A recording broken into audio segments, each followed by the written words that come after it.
Hello everyone, मैं Prince Pandey स्वागत करता हूं आप सभी का टीसीएस पाठशाला के इस यूट्यूब चैनल पे। दोस्तों, जैसा कि आपको पता है, एसएससी जीडी को फोकस करते हुए हमने 15 दिन की एक सीरीज स्टार्ट की है 25 क्वेश्चंस की, जिसका आज चौथा दिन है। यानी आज हम लोग चौथे वाली सीरीज को डिस्कस करेंगे। इसके पहले 3 सीरीज हो चुके हैं, इसमें हम लोग डेली 25 क्वेश्चन मिक्स फॉर्म में करते हुए चल रहे हैं। ठीक है, कल के लेक्चर में हमने आपको 4-5 चैप्टर को फोकस करते हुए 5-5 सवालों की सीरीज स्टार्ट की थी। आज भी उसी टाइप के सवाल हम लोग करने वाले हैं, जिससे एग्जाम के पहले आपका पूरा का पूरा सिलेबस इस टाइप से कवर हो जाए। ठीक है, अगर आपको मेंसुरेशन और profit loss, speed, time, distance, इस तरह के चैप्टर्स में भी कुछ प्रॉब्लम आ रही है, जैसा कि लोगों के मैसेज आ रहे हैं, तो उसको फोकस करते हुए भी एक दिन इसी सीरीज को पढ़ाते हुए एक दिन पूरे 25 सवाल मेंसुरेशन के या प्रॉफिट लॉस दोनों इस तरह मिक्स करके हम लोग ले लेंगे। ठीक है, तो आइए स्टार्ट करते हैं आज का पहला सवाल, जो कि आपकी स्क्रीन के ऊपर ये है। चलिए, सवाल आपको विजिबल हो पा रहा होगा। देखिए, पहला सवाल क्या कह रहा है, 1 घंटे का कितने प्रतिशत 1 मिनट और 12 सेकंड है। हर सवाल के लिए आपको 30 सेकंड मिलेंगे। उसके बाद हम आपसे इसको डिस्कस करेंगे क्या बेस्ट अप्रोच रहने वाली है, जिससे जल्द से जल्द इस सवाल को हल किया जा सके। क्लियर? 1 घंटे का कितना प्रतिशत 1 मिनट और 12 सेकंड है।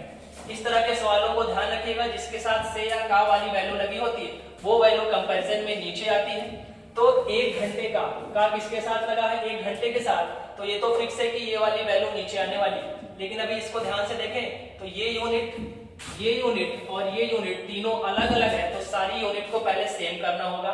इसका मतलब ये है, और जो सबसे छोटी यूनिट है सबको उसी में चेंज करेंगे, यानी सेकंड में सबको बदल लेंगे। तो 1 घंटे में कितने सेकंड हो जाएंगे भाई, 3600 सेकंड हो जाएंगे। क्लियर है? और 1 मिनट में कितने सेकंड हो जाएंगे, 60 सेकंड। और आपको 12 सेकंड ऑलरेडी दिया हुआ है, ये दोनों जब जोड़ेगा तो बात हो जाएगी 72 सेकंड की। क्लियर है? यानी अब सवाल कुछ ऐसा हो जाएगा कि 3600 सेकंड का कितना प्रतिशत 72 सेकंड है। क्लियर है? 3600 सेकंड का कितना प्रतिशत 72 सेकंड है, तो जिसके साथ का लगा है वो वैल्यू रखनी है नीचे, बाकी बची हुई वैल्यू रखेंगे ऊपर और गुणा कर देना है 100 का, और 0000 कट जाएगा और 36 का डबल होता है 72। तो 2% आपका बिल्कुल सही जवाब, जो कि पहले ऑप्शन में दिया हुआ है। ठीक है, तो इस सवाल का जो ऑप्शन है वो ए बिल्कुल सही आंसर है। क्लियर है? इस तरह के सवालों को ध्यान रखिएगा। प्रतिशत के 2 कॉन्सेप्ट, जिसके साथ से या का लगा होगा कंपैरेटिव वैल्यू में, वो हमेशा नीचे जाएगी डिनोमिनेटर में, और सारी यूनिट सेम होनी चाहिए। यदि यूनिट अलग अलग है तो सबको आपको सेम करना होगा, और बदलना किसमें है, जो यूनिट सबसे छोटी होगी उसी में सबको बदल देना है। क्लियर है? आई होप क्लियर हो गया होगा। चलिए बढ़ते हैं अगले सवाल की तरफ, और वो सवाल आपकी स्क्रीन के ऊपर ये रहा।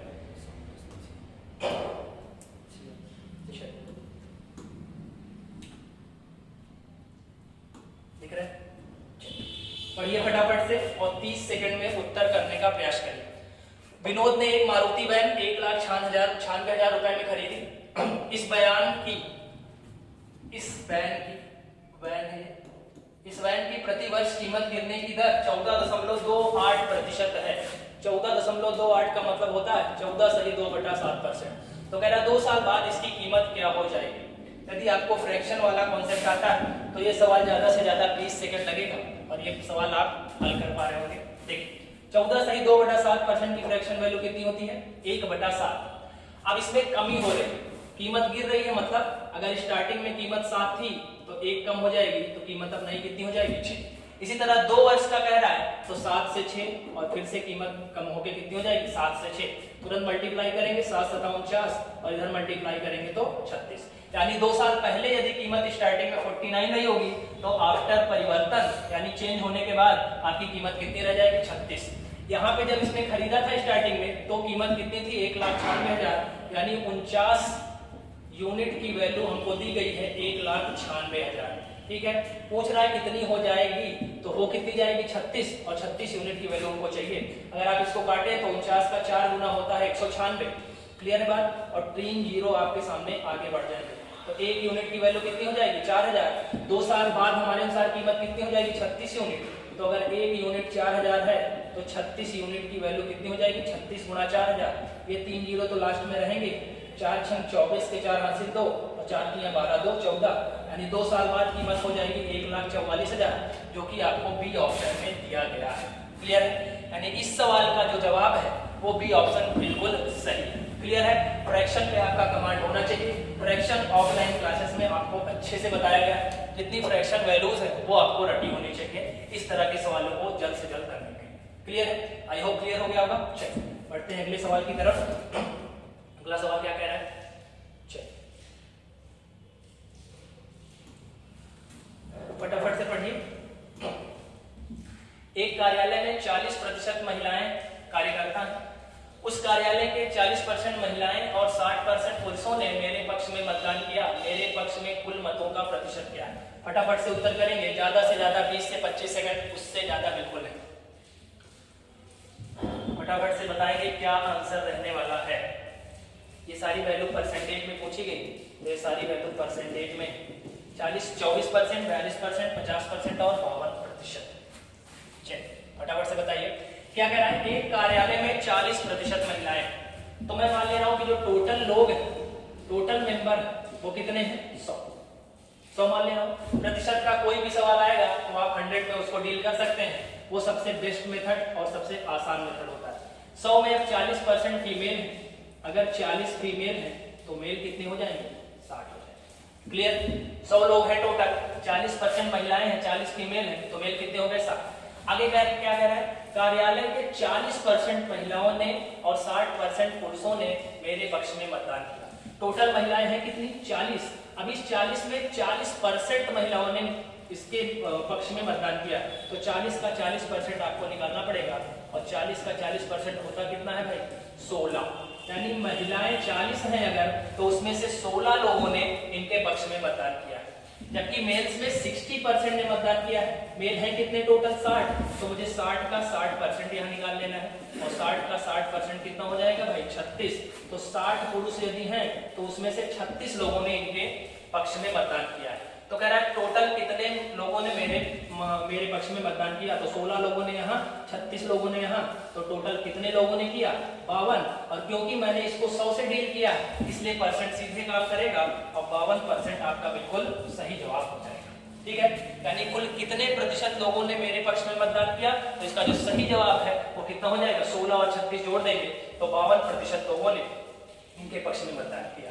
ठीक है? बेस्ट अप्रोच यही है, 100 मान के डील करना है प्रतिशत वाले सवालों को। क्लियर है? बहुत आसान सवाल है, लेकिन परीक्षा में जरूर देखा जाएगा। ठीक है? चलिए बढ़ेंगे अगले सवाल की तरफ। चलिए फिर से प्रतिशत का ही सवाल। हमने इसी तरह सवालों को अरेंज करके रखा है, 5-5 सवाल 5 चैप्टर से लिए, जिससे आपका जो 5 चैप्टर है वो बिल्कुल रिफ्रेश हो जाए और दिमाग में चीजें सेट हो जाए। क्लियर है? चलिए फटाफट से पढ़ेंगे और उत्तर देंगे। एक संगठन में 40% कर्मचारी मैट्रिक पास, शेष का 50% ग्रेजुएट यानी स्नातक, और शेष 180 ग्रेजुएट है यानी स्नातकोत्तर सॉरी पीजी, तो कितने कर्मचारी स्नातक हैं ये बताना है। क्लियर?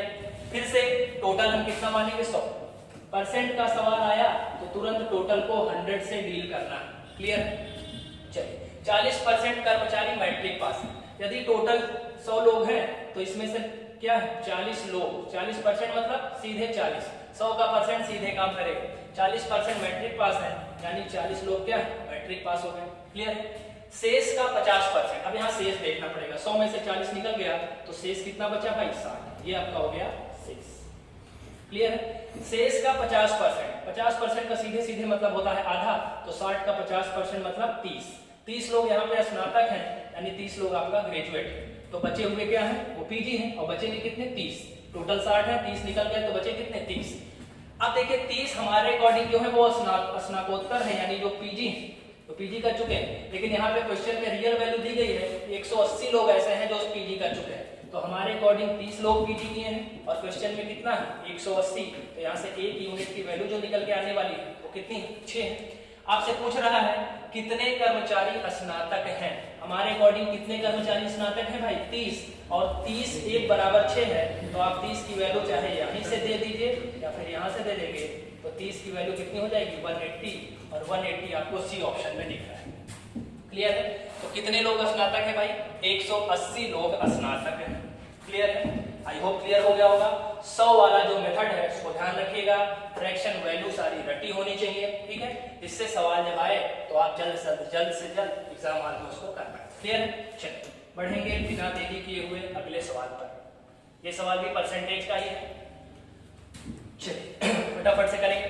दो संख्याएं तीसरी संख्या की तुलना में 20% और 25% कम है, तो दूसरी संख्या पहले की तुलना में कितने प्रतिशत कम है? जबरदस्त सवाल है, इंपॉर्टेंट सवाल है, जरूर परीक्षा में देखा जा सकता है। क्लियर है? तीन संख्याओं की बात किया है, फटाफट से आप जवाब देंगे। ज्यादा से ज्यादा 15 सेकंड से ज्यादा का समय नहीं लेना है इस सवाल में। क्लियर? दो संख्याएं तीसरी संख्या की तुलना में, तीन संख्याओं की बात किया है और तुलना किससे हो रही है? तीसरी संख्याओं की तुलना में, यानी तीसरे से। तो परसेंट का सवाल है, तो मैं जो बेस होता है सवाल का उसको तुरंत 100 में डील करेंगे। तो मैंने तीसरी संख्या को कितना मान लिया? 100। अब इससे पहली वाली 20 कम है, तो पहली वाली 20 कम है यानी कितनी है? 80। अगर आपने 100 माना है तो डायरेक्ट आप इसको बढ़ा सकते हैं, घटा सकते हैं। और दूसरी वाली इससे 25 कम है, तो 100 से 25 कम है यानी कितनी? 75। क्लियर है? तीनों नंबर हमारे सामने है। क्या कह रहा है? दूसरी संख्या पहली की तुलना में कितने प्रतिशत कम? अब मैं पहले नंबर मेरे पास 80 है, दूसरा नंबर 75 है, तो दूसरा वाला इससे नंबर में कितना कम है भाई? 5। और इसी को पूछ रहा है कि प्रतिशत में कितना कम है। तो आप देख लीजिए, नंबर में जितना कम है उसको रखेंगे ऊपर, नीचे जिसके साथ तुलना हो। तुलना के लिए हमेशा ध्यान रखिए, जिसके साथ से या का लगा होगा उसी वैल्यू से तुलना होगी और वही हमेशा नीचे जाएगा डिनोमिनेटर में, यानी हर। देखिए, जिसके साथ के लग से किसके साथ लगा है? दूसरी संख्या पहली संख्या की तुलना में, पहली संख्या की तुलना यानी पहली संख्या से तुलना करनी है, और पहली संख्या है कितनी? 80, और तुरंत परसेंट ले जाना है, तो 100 से भाग गुणा कर देंगे। 5 से कटेगा 16 बार, 4 से कटेगा 4 और 4 से कटेगा 25, और 25 को 4 से भाग करेंगे तो कितना आएगा? 6 सही 1/4%। और 6 सही 1/4% का मतलब क्या होता है? 6.25%। क्लियर है? यानी दूसरी संख्या पहली संख्या की तुलना में कितने प्रतिशत कम है? तो 6 सही 1/4 या 6.25% भी बोल सकते हैं। क्लियर है? बेस्ट अप्रोच है ये संख्याओं वाले जो परसेंटेज के क्वेश्चन आते हैं उनको हल करना। क्लियर है? चलिए, अगर आपको अप्रोच अच्छी लग रही है तो आप वीडियो को जरूर लाइक करोगे और अपने फ्रेंड सर्कल में इसको शेयर भी करना है, ठीक है, जिससे ज्यादा से ज्यादा लोगों का भला हो सके। चलिए, अब आया है प्रॉफिट एंड लॉस। लगातार 4 से 5 सवाल हम लोग प्रॉफिट लॉस के अब यहाँ पे देखने वाले हैं, ठीक है। तो मैक्सिमम आपको जो है कॉन्सेप्ट प्रॉफिट लॉस का भी यहाँ पे क्लियर हो जाएगा। ए 4600 रुपए की एक वस्तु खरीदता है और इसकी मरम्मत पर 400 रुपए और खर्च करता है। यदि स्कूटर को 5800 में बेचता है तो उसका लाभ प्रतिशत आपको बताना है। What will be the profit percent? Clear?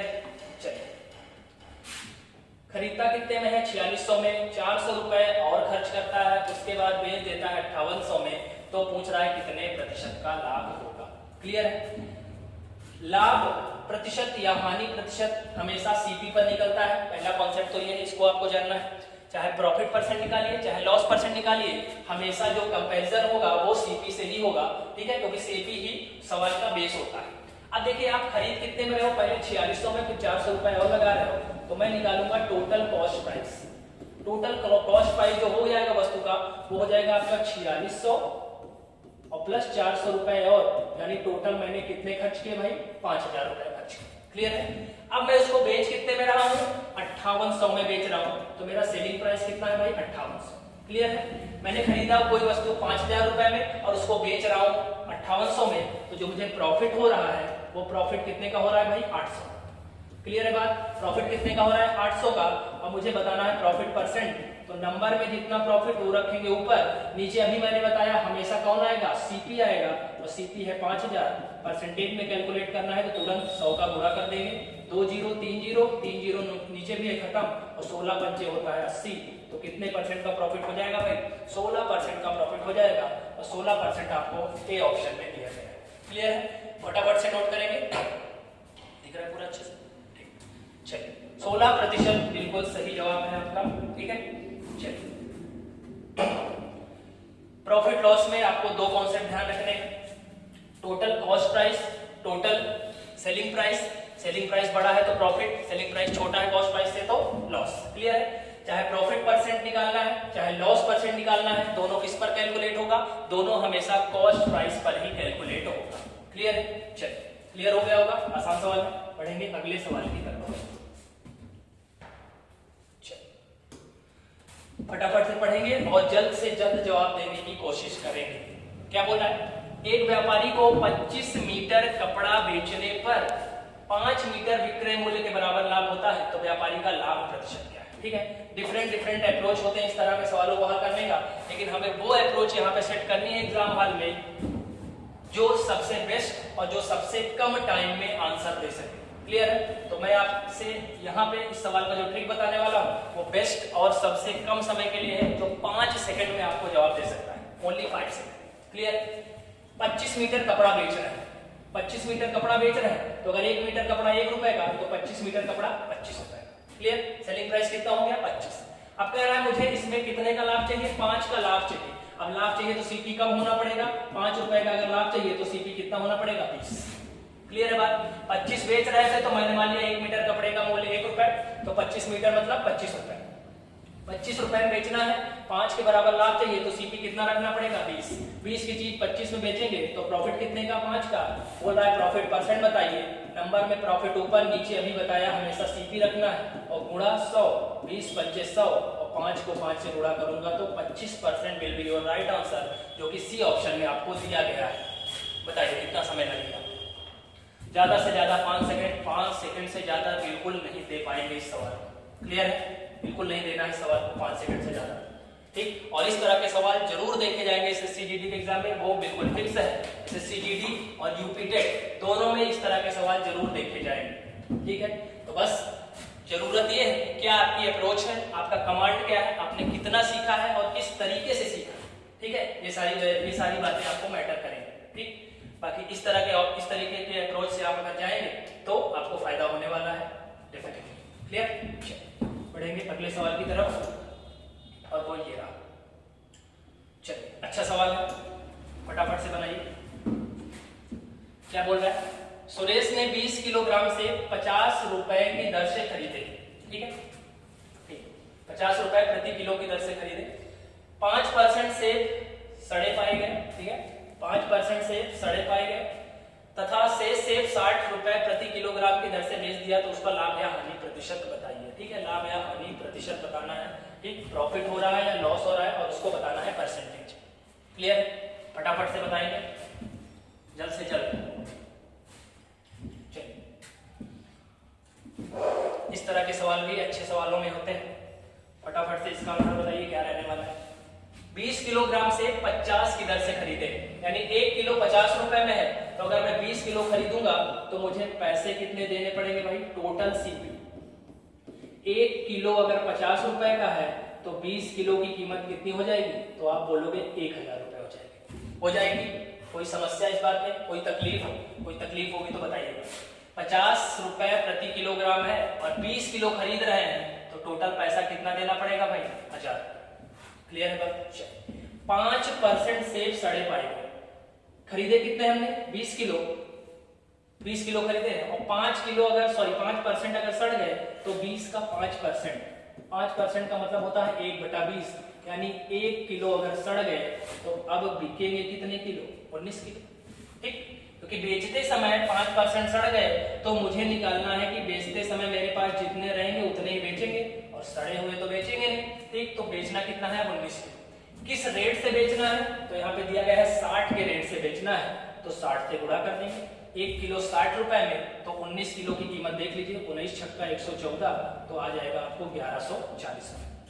ये बात सही है कि नहीं? बिल्कुल सही है। 1000 रुपए की चीज थी, 1140 में बेच दिया, तो आप बोलोगे प्रॉफिट हो रहा है। कितने का प्रॉफिट हो रहा है? 140 का प्रॉफिट हो रहा है ना? इसको आपको कैलकुलेट करना है परसेंटेज में, तो नंबर वाला ऊपर रखना है, नीचे हमेशा सीपी रखना है। ध्यान रखिएगा, सीपी आपका कितना है? 1000 रुपीज है और परसेंट पे ले जाना है तो करेंगे 100 का गुणा। क्लियर है बात? चलिए, 100 का कर देंगे गुणा। 1 2 3 1 2 3 वैल्यू निकल के आएगी आपको 14% का प्रॉफिट, और 14% आपको सी ऑप्शन में दिख रहा है, तो सी ऑप्शन इसका बिल्कुल सही जवाब है। क्लियर है? आई होप अच्छे से समझ में आया होगा, मैंने पूरा एक्सप्लेन किया इसको। 20 किलो 50 के रेट से खरीदा है, तो टोटल पैसा कितना देना पड़ेगा? 20 गुणा 50, 1000 रुपए। 5% सड़ गए यानी 1 किलो सड़ जाएंगे, तो बिकेगा कितना? 19, और बिकेगा किस रेट से भाई, तो पता चला 60 के रेट से, तो 19 को 60 से गुणा किया तो 1140। 1000 की चीज 1140 में बेचेंगे तो प्रॉफिट 140 का। प्रॉफिट परसेंट किस पर निकलेगा, हमेशा सीपी पर निकलेगा, तो वैल्यू जो निकल के आने वाली है वो निकल के आने वाली है 14%। क्लियर है? आई होप अच्छे समझ में आया होगा। चलिए बढ़ेंगे अगले सवाल की तरफ बिना टाइम वेस्ट किए हुए। ये सवाल भी बहुत ही बेहतरीन सवाल है, ये सवाल भी आप लगा के बताइए और कितना उत्तर आने वाला है। एक दूध वाला 20 रुपए प्रति लीटर पर दूध खरीदता है, 22 रुपए प्रति लीटर पर बेचता है। वह प्रत्येक 8 लीटर शुद्ध दूध में 2 लीटर पानी मिला देता है, तो उसका लाभ प्रतिशत क्या है? क्लियर है? बेहतरीन और जबरदस्त सवाल है। ठीक है, सबसे पहले निकालूंगा टोटल सीपी कितना है, टोटल सीपी कॉस्ट प्राइस। अब इसमें आप देखिए कॉमन सेंस है कि पानी मिलाने का पैसा नहीं लगता, लेकिन जब पानी मिला के बेचूंगा तो वहां पर पैसा मिलेगा। क्लियर है? तो पानी मिलाते हैं उसमें तो दूध वाले को कोई पैसा लगता नहीं, ठीक, कॉस्ट तो केवल दूध की ही होती है, लेकिन जब बेचेंगे तो वैल्यू बढ़ जाएगी, उसकी क्वांटिटी बढ़ जाएगी दूध की। अब दूध की मात्रा जब बढ़ जाएगी, जब उसको बेचेंगे तो प्रॉफिट तो होना है। क्लियर? जब दूध वो खरीदता है तो 20 रुपए प्रति लीटर की दर से खरीदता है, और कितना शुद्ध दूध खरीदता है, 8 लीटर शुद्ध दूध खरीदता है। तो जितना दूध खरीदोगे उतने का ही उसका पैसा लगेगा। ठीक, 8 लीटर खरीदा है 20 के रेट से, तो उसको पैसे कितने देने पड़ेंगे, तो आप बोलोगे 20 × 160 देने पड़ेंगे। क्लियर है? कितने देने पड़ेंगे भाई, 20 × 160 देने पड़ेंगे। क्लियर है बात? चलिए अब उसमें क्या करता है, 2 लीटर पानी मिला देता है। अब 2 लीटर पानी मिला देगा तो 8 लीटर दूध था, 2 लीटर पानी मिला दिया तो टोटल मिक्सचर अब कितने का हो गया, 10 लीटर का। क्लियर? बेचते समय वो 10 लीटर बेचेगा, और बेचेगा किस रेट से, 22 के रेट से।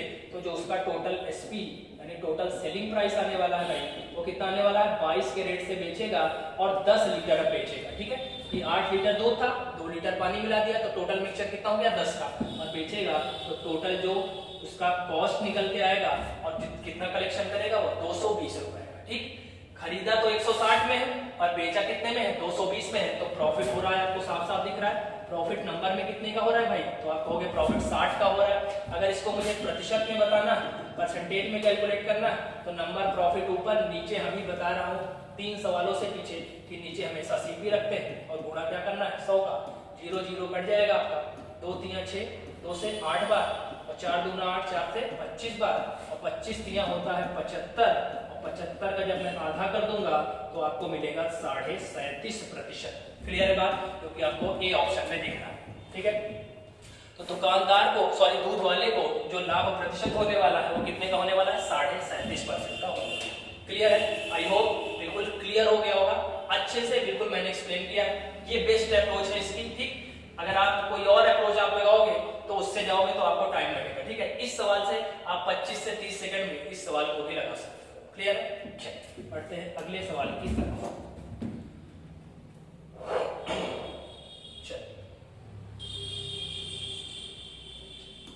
क्या बोला है, एक दुकानदार विक्रय मूल्य पर 16.66% लाभ प्राप्त करके अपनी वस्तु बेचता है, तो उसका वास्तविक लाभ प्रतिशत बताइए।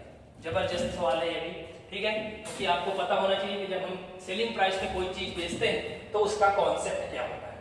ठीक है, अब फ्रैक्शन वैल्यू फिर आगे 16.66 का मतलब है 16 सही 2/3%, और 16 सही 2/3% की फ्रैक्शन वैल्यू आपको याद होनी चाहिए 1/6। क्लियर है? फ्रैक्शन वैल्यू सारी रटी होनी चाहिए। फ्रैक्शन वैल्यू पे सवाल जरूर देखने को मिलेगा। ठीक है, चाहे प्रॉफिट लॉस में देखने को मिले, चाहे परसेंटेज में देखने को मिले, चाहे फिर SICI के सवालों में देखने को मिले। क्लियर? याद होना चाहिए। चलिए 16 सही 2/3% के लाभ पर बेचता है, यानी 1/6 के लाभ पर बेचता है, और जो लाभ है वो किस पर निकल रहा है भैया, विक्रय मूल्य पर निकल रहा है। अब देखिए अगर आप परसेंटेज से फ्रैक्शन में बदलते हैं तो जनरली नीचे वाली वैल्यू को हम सीपी एज्यूम कर लेते हैं, लेकिन ये तब होता है जब केवल हमको कहता है 16 सही 2/3% का लाभ हो रहा है। लेकिन यहाँ पर कह रहा है 16 सही 2/3% का लाभ तो हो रहा है, लेकिन ये जो लाभ हम प्रॉफिट कैलकुलेट कर रहे हैं वो सेलिंग प्राइस पे कैलकुलेट कर रहे हैं। तो ये एक स्पेशल केस होता है जब लाभ या हानि विक्रय मूल्य पर निकाला जाएगा तो नीचे वाली वैल्यू सीपी ना बन के हमेशा क्या बनेगी भाई, एसपी बनती है। क्लियर? सेलिंग प्राइस बनेगा। तो यहाँ से मैं सेलिंग प्राइस बोल सकता हूँ कि मेरा कितने यूनिट है, 6 यूनिट, और उस पर मुझे 1 रुपए का लाभ चाहिए, तो मुझे सीपी को कितना रखना पड़ेगा भाई, 5। गलती से भी 7 मत कर दीजिएगा, 7 कर देंगे तो हानि हो जाएगी। क्लियर है? जबकि होना क्या चाहिए, लाभ होना चाहिए, तो सीपी को 1 कम रखना पड़ेगा। क्लियर, सवाल खत्म हो गया। 5 में खरीद के 6 बेचूंगा तो 1 रुपए का लाभ हो जाएगा। परसेंट में बताना है तो नंबर वाला लाभ ऊपर, वास्तविक हमेशा सीपी पर ही होता है और गुणा कर देना है 100, तो 20 पंचे हो जाएगा 100। तो जो आपका एक्चुअल प्रॉफिट परसेंट है वो कितना हो जाएगा भाई, 20% हो जाएगा, जो कि ऑप्शन आपको सी ऑप्शन में दिया गया है। क्लियर है? चलिए, प्रॉफिट हो रहा है 1 का और जो निकलेगा, सॉरी 5 गुणा 100 कर देंगे तो जो वैल्यू निकल के आएगी वो कितनी निकल के आएगी, 20% निकल कर आएगी। क्लियर है बात? चलिए, वास्तविक लाभ प्रतिशत आपका कितना हो जाएगा, 20% हो जाएगा। ठीक, आई होप क्लियर हो गया होगा। ठीक है, चलिए टाइम वेस्ट ना करते हुए बढ़ेंगे अगले सवाल की तरफ। चलिए, अब आपको कुछ एसआई और सीआई के सवाल दिखेंगे। 5 सवाल आपको परसेंट के दिखे, 5 सवाल आपको प्रॉफिट लॉस के दिखे। अब हम लोग देखेंगे कुछ एसआई और सीआई के सवाल। चलिए, कलर चेंज कर सकते हैं सर। 4% प्रति वर्ष के वार्षिक चक्रवृद्धि ब्याज की दर से 1500 रुपए का 2 वर्ष का ब्याज बताना है। ठीक है, सीआई का सवाल है। सीआई के 2 मेथड होते हैं, एक परसेंटेज से फ्रैक्शन में बदल के लगा सकते हैं और एक ट्री मेथड होता है। तो मैं कुछ सवालों में आपको फ्रैक्शन से और कुछ सवालों में ट्री मेथड से बताऊंगा, इससे दोनों आपका क्लियर हो जाए। ठीक है, यहाँ हम लोग फ्रैक्शन से करेंगे। 4% को भिन्न में बदलेंगे फटाफट से, तो 4% को मैं फ्रैक्शन में क्या लिख सकता हूँ, 1/25। प्रतिशत को भिन्न में बदलने के लिए 100 का भाग 4/100 करूंगा तो फ्रैक्शन वैल्यू कितनी आ जाएगी, 1/25। यानी अगर मैं 25 रुपए जमा करूंगा तो मुझे मिलेगा 1 रुपए का ब्याज। क्लियर है बात? अगर मैं 25 रुपए जमा करूंगा तो मुझे मिलेगा 1 रुपए का ब्याज, तो मेरा पैसा कितना हो जाएगा भाई, बोलोगे 26। क्लियर है? पैसा कितनी बार बढ़ाना है, जितना समय दिया रहेगा। 2 वर्ष है तो 2 वर्ष बार बढ़ा देंगे, 2 बार, 25 से 26 और 25 से 26। क्लियर है? सक्सेसिव का कॉन्सेप्ट होता है 25 से 26, 25 से 26 2 बार, जितना टाइम दिया रहेगा उतनी बार बढ़ेगा। 3 वर्ष दिया होता तो 3 बार बढ़ा देते। 25 का गुणा करेंगे 25 से तो आप बोलोगे आएगा 625, और 26 का 26 से गुणा करेंगे तो आप कहोगे आएगा 676। क्लियर है?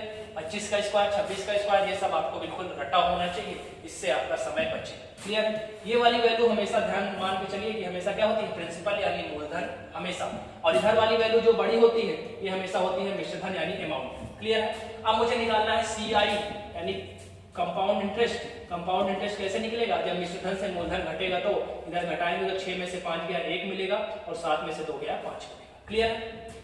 ये सब अभी जो बातें चल रही हैं ये मैंने अपने अकॉर्डिंग एज्यूम की है, क्योंकि मैंने 4% को भिन्न में बदला है 1/25। 25 रुपए पर 1 रुपए ब्याज तो पैसा 26, जितना टाइम उतनी बार बढ़ाना है। 2 वर्ष दिया तो 2 बार बढ़ा दिया। 25 का स्क्वायर 625 और 26 का स्क्वायर 676। ये वाली वैल्यू हमेशा मूलधन यानी प्रिंसिपल, ये वाली वैल्यू हमेशा मिश्रधन यानी अमाउंट। अमाउंट से प्रिंसिपल को सब्सट्रैक्ट कर दूंगा तो मिल जाएगा आपको कंपाउंड इंटरेस्ट, और कंपाउंड इंटरेस्ट हमको कितना मिल गया हमारे अकॉर्डिंग 50 पर। अब मुझे करना है कंपैरिजन। कंपैरिजन करने के लिए आपको कुछ दिया होना चाहिए, तो दिया गया है आपको मूलधन 1500 रुपए। क्लियर है? 1500 रुपए आपको मूलधन दिया गया है और हमारे अनुसार मूलधन कितना है भाई, 625। क्लियर है बात? चल 625 यूनिट हमारे अनुसार है और इसकी वैल्यू दी गई है आपको 1500। क्लियर है? 1500 रुपए दिया गया और आपको ब्याज निकालना है, तो यहाँ से मुझे 1 यूनिट की वैल्यू निकालनी पड़ेगी। 25 से होता है 25 बार कटेगा ये, और 25 छक्का होता है 150 और ये 0। क्लियर है बात? 5 से और काट दीजिए, 5 से कटेगा 5 बार और 5 से कटेगा 12 बार, तो 1 यूनिट की निकल के आएगी वैल्यू 12/5। क्लियर है बात? 5 चला जाएगा नीचे तो 1 बराबर 12/5। मुझे निकालना है 51 यूनिट की वैल्यू, क्योंकि यही ब्याज है। अगर 1 यूनिट अगर 12/5 है तो 51 यूनिट कितना हो जाएगा, तो आप बोलोगे 12/5 को 51 से गुणा कर दीजिए। 5 से काट दीजिए, 5×50, 1 बचेगा, दशमलव लगाएंगे हो जाएगा 10, 5 दूना 10, केवल गुणा करना है। 12 से आप केवल 2 में गुणा करिए पहले फटाफट से। 1 सेकंड फिर से कर देता हूँ। चलिए 51 यूनिट की वैल्यू 12/5 गुणा 51। ठीक है, 5 से काटिए, 5×50 और 5 दूना 10, 12 दूना 24। लास्ट में 4 किस में दिख रहा है, 2 ऑप्शन में, तो ये ऑप्शन तो पहले ही काट देंगे हम लोग। 12 दूना 24 के 4 हासिल 2, 12 से 0 में करेंगे तो 2, और 12 का नंबर 12, एक अंक पर दशमलव लगाना है तो 122.4, जो कि आपको बी ऑप्शन में दिख रहा है। क्लियर है? 122.4 इसका बिल्कुल करेक्ट आंसर है। ठीक है, तो आपको ब्याज कितना देना पड़ेगा भाई, 122.4। ये है इसका फ्रैक्शन मेथड। फ्रैक्शन मेथड को ध्यान रखिएगा, केवल इससे सीआई निकल सकता है। अगर सीआई के साथ साथ एसआई भी अगर आया क्वेश्चन में दोनों मिक्स फॉर्म में, तो आपको ट्री मेथड का इस्तेमाल करना पड़ता है। क्लियर है? या फिर 3 वर्ष का देकर के बीच का कहीं पूछ ले कि 2 वर्ष का बताइए सीआई, तो फिर ट्री मेथड का ही यूज करेंगे। इससे सीआई निकलता है वो भी इकट्ठा। क्लियर है? चाहे आप इससे 2 साल का इकट्ठा सीआई निकाल लीजिए, चाहे आप इससे 3 साल का इकट्ठा निकाल लीजिए, मतलब केवल सीआई निकलेगा वो भी इकट्ठा निकलेगा। तो आप फ्रैक्शन का यूज कर सकते हैं, जो मैंने आपको यहाँ पे समझाया है। क्लियर है? आगे कुछ और सवाल आएंगे जिसमें मैं ट्री मेथड भी आपको बताने वाला हूँ। ठीक है, तो बढ़ेंगे अगले सवाल की तरफ। क्या बोल रहा है? 6000 रुपए पर 1 वर्ष और 73 दिन के लिए 10% प्रति वर्ष की दर से वार्षिक चक्रवृद्धि ब्याज बताएं। ठीक है, अब ये जो सवाल आ गया है 1 वर्ष 73 दिन, इसके लिए मैं आपको ट्री मेथड बताने वाला हूं। ठीक है, तो बेस्ट मेथड है ट्री मेथड, जिससे आप कहीं भी 3 वर्ष का निकालना हो, 2 वर्ष का निकालना हो, 2 वर्ष 73 दिन का निकालना हो, 1 वर्ष 73 दिन का निकालना हो, कितने भी दिन का सीआई निकालना हो, आपको सूत्र से आज छुटकारा मिलने वाला है। क्लियर है? तो वीडियो अगर पसंद आएगा तो वीडियो को लाइक करना मत भूलिए। ठीक है, आइए ट्री मेथड देखते हैं क्या है। ट्री मेथड के लिए सबसे पहले मुझे चाहिए रेट आपको दिया गया है 10%। 10% की फ्रैक्शन वैल्यू, तो आप बोलोगे 1/10। ठीक, 1/10 आ गई। हमेशा जब ट्री मेथड बनाएंगे तो नीचे वाली वैल्यू को पकड़ेंगे। ठीक, नीचे वाली वैल्यू को पकड़ लिया। अब मुझे इसकी घात लगानी, घात समय के अकॉर्डिंग लगती है। अब मुझे 1 वर्ष 73 दिन का ब्याज निकालना है, तो 1 वर्ष 73 दिन को मैं समझूंगा 2 वर्ष। ठीक, मैं पूरा 2 वर्ष का निकालूंगा, फिर मैं लास्ट में 1 वर्ष और 73 दिन का निकालूंगा। क्लियर? अगर 2 वर्ष से ऊपर की वैल्यू पूछी जाएगी तो मैं निकालूंगा पूरे 3 वर्ष का। क्लियर? तो 1 वर्ष 73 दिन का पूछा है तो मैं पूरा टोटल पहले 2 वर्ष का ब्याज निकालूंगा। तो जितना समय का निकालना होता है वही घात लगाते हैं। तो 10 की घात 2 का मतलब क्या है? 100। और ये जो 100 हमारे अनुसार मैंने माना ये हमेशा क्या होगा भाई? मूलधन होगा। क्लियर? और ब्याज अब मिलेगा मूलधन पर। ध्यान रखिएगा, चक्रवृद्धि ब्याज के केस में 2 वर्ष में 3 बार ब्याज मिलता है, जबकि 3 वर्ष में 7 बार ब्याज मिलता है। ठीक, ये बात आपके दिमाग में सेट होनी चाहिए कि चक्रवृद्धि ब्याज यानी सीआई के केस में 2 वर्ष में 3 बार ब्याज मिलता है, जबकि 3 वर्ष में 7 बार ब्याज मिलता है। क्लियर है बात? चलिए, क्योंकि वहां पे ब्याज के ऊपर ब्याज भी जुड़ता है, इसलिए बार बार बढ़ जाता है। ठीक है, अब देखिए आपको 100 रुपए पर 1/10 के दर से ब्याज मिलेगा, तो 100 का 1/10 कितना होगा? तो आप बोलोगे 10 होगा। ये पहले वर्ष का ब्याज है। इसी तरह 100 रुपए का 1/10 दूसरे वर्ष के लिए भी कितना होगा? 10। क्लियर है? ये ऊपर वाली वैल्यू सीआई भी होती है, एसआई भी होती है। ठीक, क्योंकि एसआई हर वर्ष इक्वल होता है। अब सीआई का एक स्पेशल क्वालिटी ये भी है कि ये ब्याज के ऊपर भी ब्याज देता है। ठीक है, तो जब इसके लिए आएंगे 10 के लिए, तो ये प्रथम वर्ष के लिए मूलधन का काम करेगा। तो मूलधन पर केवल एक ही बार ब्याज मिलेगा, दोबारा नहीं मिलेगा। दूसरे वर्ष में आएंगे तो ये अपने लिए स्वयं के लिए मूलधन है, तो इस पर ब्याज नहीं मिलेगा, लेकिन इसके जस्ट पीछे जो है ये ब्याज का काम करेगा, तो दूसरे वर्ष के लिए इस पर मिलेगा ब्याज। किस रेट से? तो 1/10 के रेट से। तो 10 का 1/10 कितना हो जाएगा? 1 हो जाएगा। इसीलिए कह रहा हूं कि 2 वर्ष में कितनी बार सीआई मिलता है? 3 बार मिलता है। क्लियर? ये 10 सेकेंड ईयर के लिए सीआई का काम करेगा, तो 10 का 1/10 कितना हो जाएगा? 1। तो यहाँ पर भी ब्याज आपको मिल जाएगा। तो टोटल जो सीआई आया हमारे अकॉर्डिंग 10, 10, 20 और 20 1 21। क्लियर है? लेकिन इसमें से मुझे अभी केवल कितना लेना है? 1 वर्ष और 73 दिन का। आइए मैं पहले तुलना कर देता हूँ। यहाँ मूलधन हमको गिवन है 6000। क्लियर? यहाँ पर हमको मूलधन दिया है 6000 और हमारे अनुसार मूलधन कितना है? 100। तो 100 की वैल्यू भैया कितनी है? 6000। क्लियर है? तो 2 जीरो कटेगा तो 1 यूनिट की वैल्यू कितनी आ गई? 60।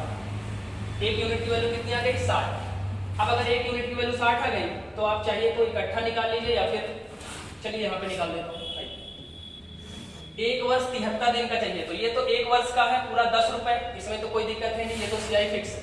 1 वर्ष का सीआई जो है वो तो 10 रुपए दिख रहा है।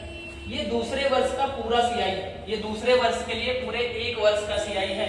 और यहाँ पे दिन दिए हुए, तो आप 1 वर्ष में कितने दिन होते हैं? 365। तो चाहे बोलिए 1 वर्ष का पूरा सीआई है, या फिर आप बोलिए 365 दिन का सीआई है। 365 दिन का सीआई कितना दिया है? 10 1 11। क्लियर है? 365 दिन का सीआई दिया है 11, लेकिन मुझे चाहिए केवल 73 दिन का। तो अगर 1 दिन का निकालूं तो कितना आ जाएगा? 11/365। तो 73 दिन का जब निकालेंगे तो 73 से मल्टीप्लाई करना पड़ेगा, तो 11/365 गुणा 73, और 73 का 5 गुना होता है 365। तो 73 दिन का जो ब्याज निकल के आने वाला वो निकल के आने वाला है 11/5। क्लियर है?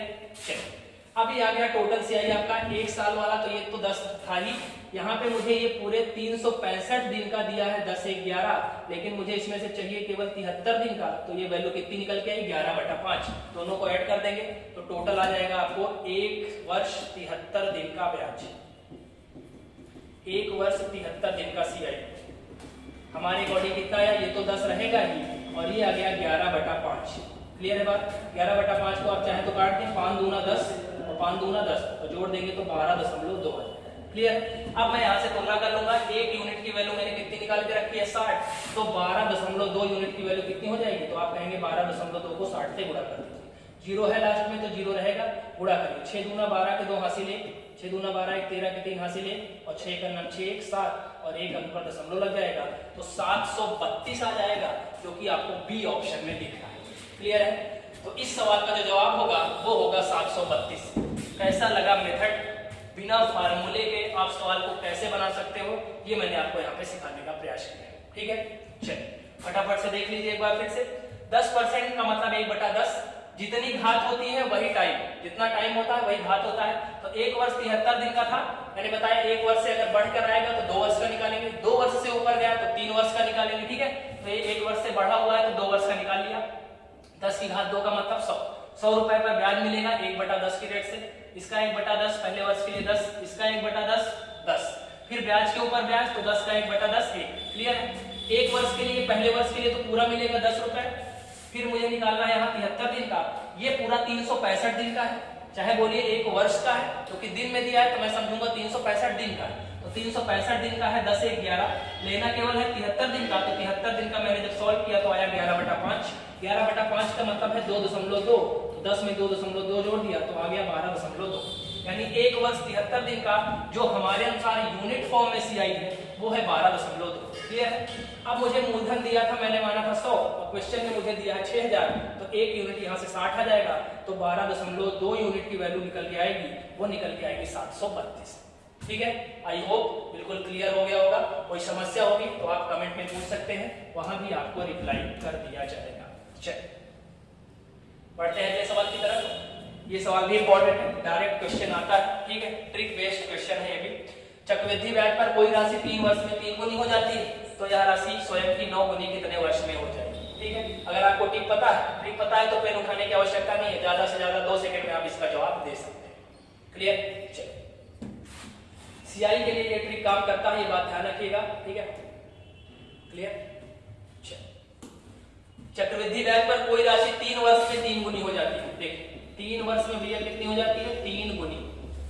कह रहा है 9 गुनी कितने वर्ष में हो जाएगी? कितना करना है भाई? 9 गुना करना है, और कितना वर्ष नहीं, इतना ही सवाल है बस। करना क्या है, यहाँ पे जितना गुना हो रहा है और यहाँ पे जितना गुना हो रहा है, इसी जिसका पूछा गया है उसको बनाना है पावर, उसका बेस जो ऊपर दिया गया है वही होना चाहिए, यानी बेस 3 बनेगा तो 9 को मैं क्या लिख सकता हूँ भाई? तो आप कहोगे 3 की घात 2 लिख सकता हूँ। क्लियर है? पावर हमेशा बन जाएगी आपकी। पावर का बेस क्या होगा? जो स्टार्टिंग में नंबर दिया है। 2 गुना कहा होता तो 2 की पावर 2 बेस बनाते, 3 गुना कहा इसलिए 3 बनाया बेस। तो 9 को 3 की घात 2 लिख दूंगा, बाकी कुछ नहीं करना है। घात को लाके सीधे समय में गुणा करोगे तो 2 3 आपको दिखेगा 6 और 6 आपका बिल्कुल सही जवाब है। बताइए इसके लिए कितना समय लेंगे आप? ज्यादा से ज्यादा 2 सेकंड, बाकी कुछ नहीं। ठीक है, कॉन्सेप्ट आपको पता होना चाहिए, फटाफट से आंसर आएगा। 3 वर्ष में 3 गुना तो कितने वर्षों में 9 गुना, तो 9 को मैं लिख सकता हूँ 3 की घात 2 तुरंत। ध्यान रखिएगा ये बेस जो है जो पहले स्टार्टिंग में दिया गया है वो इसी को बनाना है। क्लियर? 3 की घात 2 लिख दिया और घात को पहले वाले समय से गुणा कर देना, सीधे आपका जवाब निकल के आ जाएगा, जो कि आ जाएगा 6 वर्ष। क्लियर? आई होप क्लियर हो गया होगा। चलिए बढ़ते हैं अगले सवाल की तरफ और देखते हैं अगला सवाल क्या कह रहा है। चलिए, एसआई का सवाल। एक निश्चित धनराशि 5 वर्ष में स्वयं का 3/2 गुना हो जाती है तो ब्याज की दर बतानी है। क्लियर है? अगर आपको फ्रैक्शन आता है तो इस सवाल के लिए भी आप ज्यादा से ज्यादा 10 सेकंड ही लेंगे। ठीक है, 10 सेकंड में आप इसको कर सकते हैं। क्लियर? चलिए, फ्रैक्शन क्या है? 3/2। 3 क्या कह रहा है? 5 वर्षों में स्वयं का 3/2 हो जाती है। कौन? धनराशि। धनराशि का मतलब है मूलधन, जिसके साथ से या क्या लगा होगा वो वैल्यू नीचे होगी। तो मूलधन मेरा कितना है? 2। अगर 2 रुपए में जमा करूंगा तो मुझे पैसा कितना मिल रहा है? 3। 2 रुपए जमा करने पे मूलधन 2 रुपए है तो मिश्रधन कितना है? 3। 2 रुपए जमा करने पर अगर आपको 3 रुपए मिल रहे हैं तो आप सीधे सीधे कहेंगे कि उसमें 1 रुपए ब्याज भी है। क्लियर है? 1 रुपए क्या है? ब्याज है। फ्रैक्शन से चीजें बहुत आसान हो जाती है। अगर आप इसको x का सहारा लेंगे तो आपको टाइम वेस्ट हो जाएगा। 2 रुपए जमा कर रहे हैं तो 3 रुपए मिल रहा है, यानी 1 रुपए इस पर ब्याज। बस साधारण ब्याज का फार्मूला लगा दीजिए। साधारण ब्याज होता है मूलधन गुणा दर गुणा समय बटा 100। साधारण ब्याज है आपका 1 रुपए, पैसा जमा किया है आपने 2 रुपए, रेट निकालना है, टाइम दिया गया है आपको 5 वर्ष, तो कर देंगे बटा 100। 5 दूना होता है 10 और 10 दाम होता है 100, 10 का 3 गुणा करेंगे तो रेट निकल के आ जाएगा 10%, जो कि आपको डी ऑप्शन में दिख रहा है। ठीक है, तुरंत आंसर निकल के आएगा। अगर आपका फ्रैक्शन पे कमांड है तो चीजें बिल्कुल आसान हो जाएंगी। ठीक है, क्लियर है? चलिए फटाफट समझ लेंगे और बढ़ेंगे अगले सवाल की तरफ। अगला सवाल बिल्कुल इसी पर बेस्ड है, फटाफट से जवाब देंगे आप। एक धनराशि पर साधारण ब्याज मूलधन का 1/25 गुना हो जाता है। यदि वर्षों की संख्या ब्याज की दर के बराबर है तो आपको बताना है ब्याज की दर। क्लियर है? भाषा को समझिए और जो कह रहा है वैसा करिए। आपकी फ्रैक्शन कितना है? 1/25। लेकिन आपकी थोड़ा सा सवाल में ट्विस्ट ये कि क्या कह रहा है, जो ब्याज मिल रहा है वो धनराशि का कितना है? 1/25, यानी मूलधन का 1/25, तो का के साथ मूलधन लगा है, तो ये तो मूलधन है हमारा। लेकिन बात आपकी किसकी हुई है? साधारण ब्याज की, यानी जो 1 रुपए है ये क्या है? साधारण ब्याज। वैसे भी आप अपना कॉमन सेंस अगर यूज करेंगे तो 25 रुपए पर 1 रुपए हमको ब्याज ही मिल सकता है। अगर नीचे वाली वैल्यू बड़ी है, ऊपर वाली वैल्यू छोटी, तो छोटी वैल्यू को हमेशा आप ब्याज समझिएगा। यदि नीचे वाली वैल्यू से ऊपर वाली वैल्यू बड़ी है तो 99% केस में वो अमाउंट होता है मिश्रधन, जो कि पिछले सवाल में। क्लियर है? ऊपर वाला छोटा है तो ब्याज समझना है, ऊपर वाला बड़ा है तो मिश्रधन समझना है। क्लियर है? चलिए, एसआई 1 रुपए, मूलधन 25 रुपए, तुरंत फार्मूले में रख देंगे, निकल के आएगा उत्तर। क्लियर है बात? एक चीज यहाँ पे और कह रहा है कि ब्याज की दर और वर्षों की संख्या बराबर है, यानी जो रेट है वही टाइम। क्लियर है? चलिए, 25 रुपए पर 1 रुपए ब्याज, साधारण ब्याज 1 रुपए है, मूलधन है 25 रुपए। ब्याज की दर बतानी है तो आर रहेगा ही, इस टी के प्लेस पर भी हम लोग आर पुट कर देंगे, क्योंकि टी और आर आपस में इक्वल है। 25 चौका हो जाएगा 100, 4 आएगा इधर, आर गुणा आर 4, तो इसका वर्गमूल ले लेंगे तो कितना आ जाएगा? 2%, जो कि आपको बी ऑप्शन में दिख रहा है। क्लियर है? तो ब्याज की दर कितनी हो जाएगी? तो आप बोलोगे ब्याज की दर कितनी हो जाएगी भाई? 2% हो जाएगी। क्लियर है बात? आसान है सवाल। फ्रैक्शन पर कमांड करना सीखिए। ठीक है, अगर आपका फ्रैक्शन पर कमांड है तो आपको चीजें बेहतर ढंग से समझ में आ जाएगी। क्लियर है? चलिए बढ़ेंगे अगले सवाल की तरफ, देखते हैं अगला सवाल क्या है। चलिए, स्पीड टाइम डिस्टेंस के लिए भी काफी डिमांड आ रही थी, तो मैंने इसको भी इस सीरीज में लिया हुआ है। ठीक है, 3, 4, 5 सवाल हम लोग स्पीड टाइम डिस्टेंस के भी यहाँ पर देखने वाले हैं। टीआई भी है, ठीक है, टीआई भी देखेंगे हम लोग। चलिए, एक धावक 200 मीटर की दौड़ 24 सेकंड में पूरी करता है, तो उसकी चाल किलोमीटर प्रति घंटे में बताइए। क्लियर है? चाल बताइए। चाल का सीधा सीधा मतलब होता है चाल बराबर दूरी बटा समय। क्लियर? चाल बराबर दूरी बटा समय। दूरी कितनी है भाई? 200 मीटर की। क्लियर है? समय कितना है? 24 सेकंड। तो इस तरह से अगर मैं इसको हल करूंगा तो चाल आएगी मीटर प्रति सेकंड, लेकिन बतानी किसमें है? किलोमीटर प्रति घंटे में। तो मैंने आपको पिछली क्लास में 2 नंबर बताए हैं, 5 और 18। एक बार 5/18 का गुणा करते हैं और एक बार गुणा करते हैं 18/5 का। क्या कॉन्सेप्ट है इसका? अगर किलोमीटर में जाना है, बड़ी वैल्यू में जानी है, तो बड़ी वाली वैल्यू ऊपर रखनी है, यानी 18/5 का गुणा करना है। मीटर प्रति सेकंड में जाना है तो मीटर छोटा आता है, तो 5/18 का।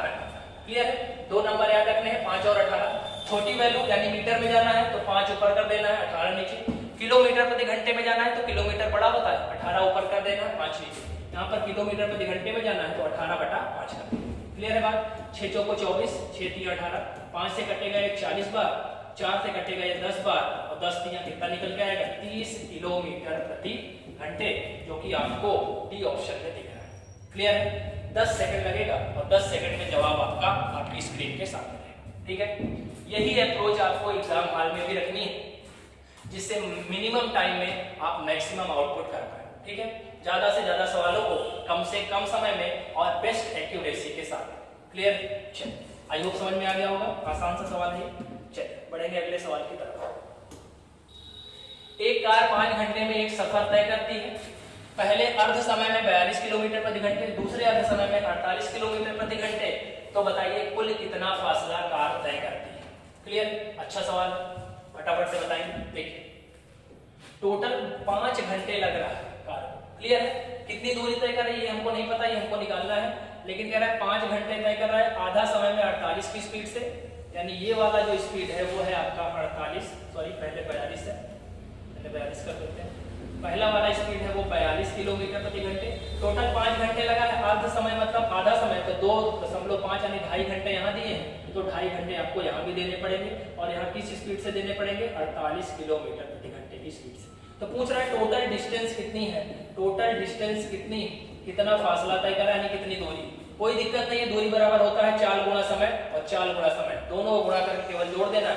तो 42 स्पीड है और 2.5 घंटे लग रहे हैं, यहाँ 48 स्पीड है, 2.5 घंटे लग रहे हैं। 2.5 से गुणा करना मुझे कठिन लग रहा है, तो मैं 2.5 को तुरंत लिखूंगा 5/2। क्लियर है? 2.5 को तुरंत क्या लिखूंगा? 5/2। तो 5/2 लिखने से मेरा काम आसान हो जाएगा। यहाँ 48 है, फिर 2.5 को लिखूंगा 5/2। क्लियर है बात? 2 से कटेगा 21 बार, 21 पंचे होता है 105। यहाँ 2 से कटेगा 24 बार और 24 पंचे होता है 120, और मैं जोड़ दूंगा तो मुझे उत्तर निकल के आएगा 225। और 225 आपको ऑप्शन में दिख नहीं रहा है, तो नन ऑफ दीस तो दिख रहा है। क्लियर है? तो इस सवाल का जो जवाब होगा वो होगा इनमें से कोई नहीं। क्लियर है बात? 225 किलोमीटर की डिस्टेंस होगी, लेकिन वो ऑप्शन में दिया नहीं, तो आपको लगा देना है इनमें से कोई। ठीक है, गलती से 224 मत लगा दीजिएगा। ठीक है, 224 के आसपास उत्तर आ रहा है तो इसको लगा देंगे नहीं, नन ऑफ दीस आ रहा है तो नन ऑफ दीस लगाएंगे। इस सवाल का जो जवाब है वो है 225 किलोमीटर। क्लियर है? आधा आधा समय बांट कर तय कर रहा था, डिस्टेंस निकालनी है। डिस्टेंस के लिए क्या चाहिए? Speed into time. ठीक, स्पीड यहाँ दिया है आपको 42, टाइम लग रहा था 2.5 घंटे। 2.5 को मैंने थोड़ा सा आसान बनाने के लिए 5/2 लिख दिया है। क्लियर है बात? चलिए, आई होप क्लियर हो गया होगा। बढ़ते हैं अगले सवाल की तरफ। चलिए, बेहतरीन सवाल आपकी स्क्रीन के सामने दिख रहा है, फटाफट से इसका भी जवाब देंगे। एक मैदान की लंबाई 90 मीटर तथा चौड़ाई 70 मीटर है। व्यक्ति उसके किनारे पर 4 किलोमीटर प्रति घंटे की गति से चलता है, तो 5 चक्कर लगाने में कितना समय लगेगा? क्लियर? फटाफट से जवाब देंगे। दीपावली तो मैं समझ सकता हूं कि आपको पटाखे भी फोड़ने, लेकिन एक बात ध्यान रखिएगा, अगर पटाखे और मिठाई जिस दिन आपके पैसे से घर जाएंगी, उसी दिन आपको सबसे ज्यादा मजा आने वाला है। और सबसे ज्यादा खुशी आपको और आपके माता पिता को तभी होगी जिस दिन आप अपने पैसे से सिलेक्शन लेकर मिठाई घर ले जाएंगे। ठीक है, तो उसके लिए हमको मेहनत करनी पड़ेगी, उसके लिए हमको पढ़ना पड़ेगा। क्लियर है? चलिए, इस सवाल का भी जवाब देंगे हम लोग। एक मैदान की लंबाई 90 मीटर तथा चौड़ाई 70 मीटर है। 90 और 70 दोनों अलग अलग है, इसका मतलब है ये वैल्यू किसकी है? आयत की। ठीक है, क्योंकि आयत की लंबाई चौड़ाई अलग अलग होती है। चलिए, और सम्मुख भुजाएं बराबर होती हैं आयत की, तो आपको पता है ये 90 तो ये भी 90 और ये 70 है, तो ये वाला मामला भी 70 है। क्लियर है बात? एक व्यक्ति उसके किनारे 4 किलोमीटर प्रति घंटे की गति से चलता है, तो 5 चक्कर लगाने में कितना समय लगेगा? 5 चक्कर लगाने में कितना समय लगेगा?